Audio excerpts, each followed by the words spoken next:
Hello dear students, I welcome you all to the discussions on the solutions of the pre-NEET mock test 1. We will be discussing the physics portion of the test. Now dear students, let us proceed to the discussion. We'll start with the section A, that is the question number 1 to question number 35. Dear students, the question number 1 says that a wire of length L, area of cross-section A is hanging from a fixed support. The length of the wire becomes 1.1 L when a mass capital M is suspended from its free end. The Young's modulus of the wire is given by. So four options are given to us: mg by A, 10 mg by A, 40 mg by A and 4 mg by A.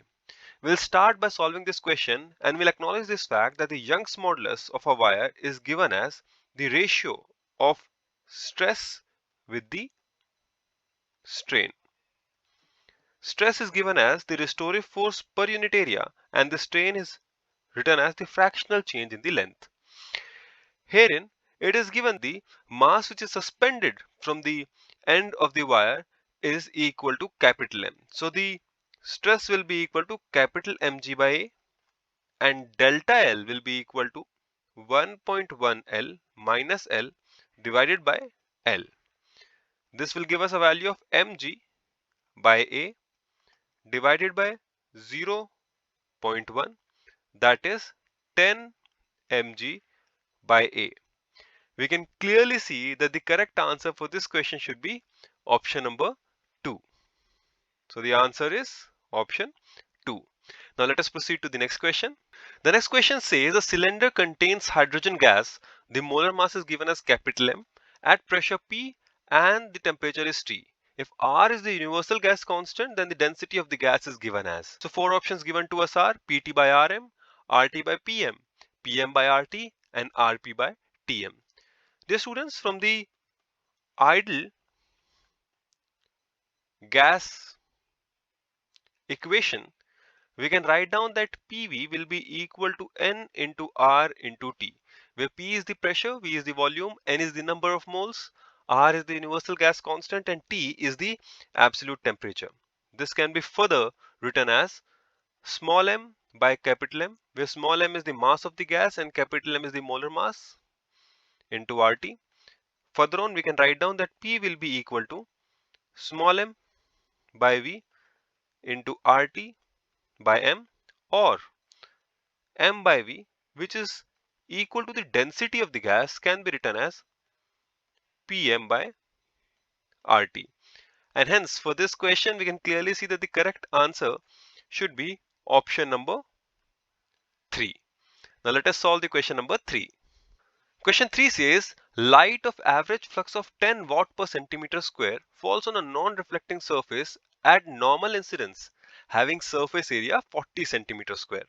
The energy received by the surface during the time span of 2 minutes is.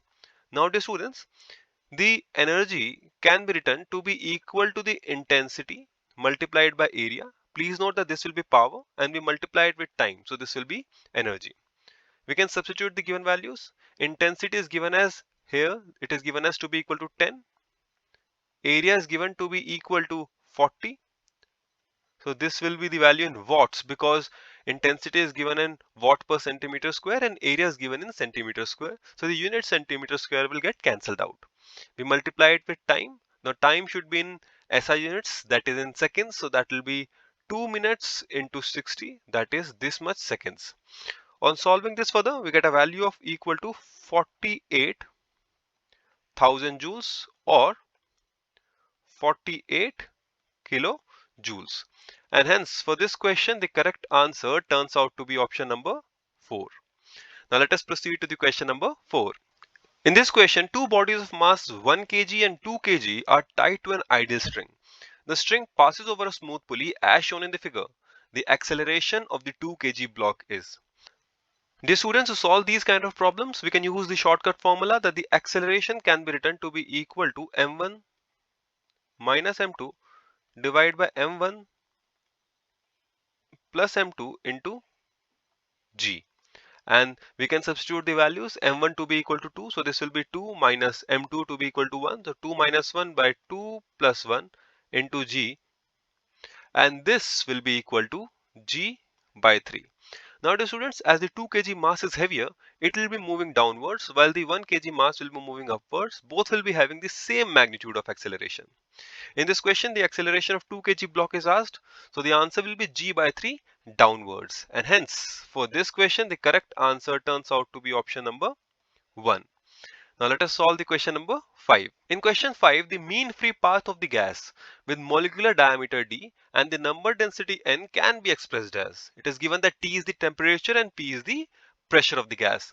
So 4 options are given to us. Now let us try to solve this question. Dear students, we must know that the mean free path of the gas is given as 1 by root 2 pi n into d square, where n is the number density and d is the diameter of the gas particles or the molecules. That is, we can write down that small n will be equal to capital N by V. Now we also know that PV is equal to capital N, that is the number of particles of the gas, into K into T, where K is the Boltzmann constant. From this equation we can write down that N by V will be equal to P by K into T. Now dear students, we can substitute the values of N by V to be equal to small n in the equation, that is lambda is equal to 1 by root 2 pi nd square. So we can write down that lambda will be equal to 1 by root 2 pi P by kt into d square, and this will be equal to kt by root 2 pi P d square. And hence we can clearly see that as per the given options, both options 2 and 3 are correct, and therefore the final answer should be option number 4. Now dear students, let us solve the question number 6.